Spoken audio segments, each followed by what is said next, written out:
সারাদিন কাজ কাজ আর কাজ, তুমি যতই কাজ করতে পারবে ততই কিন্তু তোমার মূল্যটা আছে।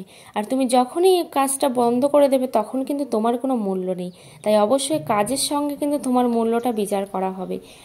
আর তোমার যদি টাকা থাকে তাহলে কিন্তু তোমার কাজ না করলেও চলবে।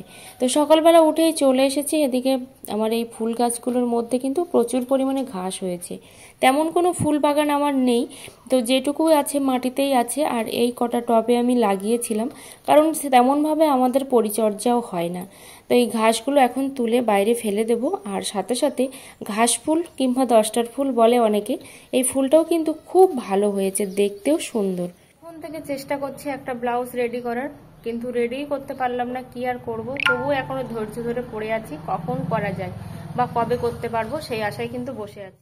তো এখন আমি কুমড়োর ফুলগুলো ভেজে নিচ্ছি। আর এটা হলো কুমড়ো ফুলের চপ। আর কে কে তোমরা কুমড়োর ফুল খেতে ভালোবাসো?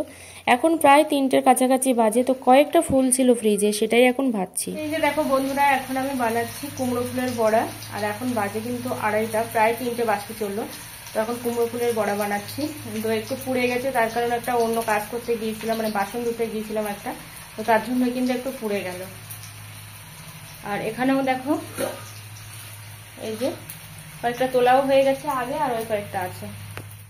নদী থেকে অনেক মাছ ধরে নিয়ে এসেছে, আর আমার হাজব্যান্ড এগুলো ধরে নিয়ে এসেছে। দেখো, এটা হচ্ছে একটা ট্যাংরা মাছ, একটা দান্নে মাছ, ছোট্ট আছে একটা ভোলা মাছ, আর কয়েকটা হচ্ছে ছোট চিংড়ি, আর হচ্ছে এই গামলির মধ্যে কয়েকটা বড় চিংড়ি। খুব একটা বেশি মাছ আজকে পাইনি।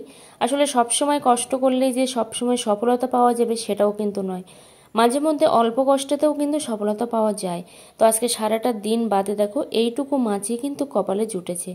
তো যাই হোক, এই মাছগুলো নষ্টও হয়ে গেছে প্রায়, চিংড়ি মাছগুলো। এখন সমস্ত মাছগুলো আমি কেটে নেব, কেটে নিয়ে তারপর হচ্ছে সেটা ফ্রিজে রেখে দেব। এইগুলো হচ্ছে দান্নে মাছ, দেখো বন্ধুরা, এইগুলো হচ্ছে দান্নে মাছ। আর এইটা হচ্ছে কি যেন মাছ, ভোলা মাছ না কি একটা মাছ যেন এটা। আর এটা হচ্ছে পাঙাশ ট্যাংরা। আর হচ্ছে এই যে ভেতরে দেখতে পাচ্ছ লাল লাল, তো এইগুলো হচ্ছে কি বলতো, ওই যে রূপচাঁদ মাছ সে নিয়ে এসেছিল বাজার থেকে, সেই রূপচাঁদ মাছ। তো দেখো বন্ধুরা, এটা কি বলতো, এটা হচ্ছে, তোমরা একটু ভালো করে দেখো এটা কি জিনিস, তো দেখে বুঝতে পারছো কিনা। এই যে, তো এইটা হচ্ছে মাছের মানে বরফ জমে গেছে, এই হচ্ছে ব্যাপার। অন্য একটা পাত্রে ছিল, তো সেই পাত্রে থেকে বের করে কিন্তু একটা নতুন পাত্রে রাখছি, তো সেই জন্য দেখো এইরকম অবস্থা, দেখেছো? এটা যদি ফেলে মারা হয় তাহলে কিন্তু মানুষ মরেই যাবে। বন্ধুরা, এখানে আছে দুটো আম, আর এই আম দুটো হচ্ছে মাসিমাদের বাড়ির আম। আর এটা কিন্তু 12 মাসই হয়। তো 12 মাস কিন্তু আমরা টুকটাক করে আম খেয়েই থাকি, কেনা ছাড়াও। আর এমনি তো আমাদেরও 12 মাসের আম আছে, কিন্তু অতটা ভালো হয় না মাসিমাদের বাড়ির মতো। তো এই যে দেখো দুটো আম দিয়েছে, আমি তো ভাবতেই পারিনি যে আম দুটো পাবো। তো আগে আমি ফার্স্ট কালকে গোপাল সোনাদের দেওয়া হবে, সব ভগবানকে দেওয়া হবে, তারপরে কিন্তু এটা প্রসাদ হিসাবেই খাবো আমরা। এই যে দেখো বন্ধুরা, আমরা আসার সময় রাস্তা থেকে কিন্তু নিয়ে এসেছি, দেখো এই যে ফুচকা, দেখো কতগুলো ফুচকা নিয়ে এসেছি।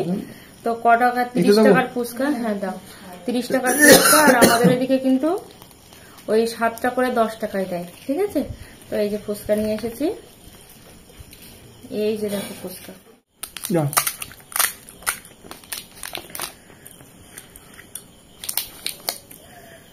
একসঙ্গে অতটা আলু নিলে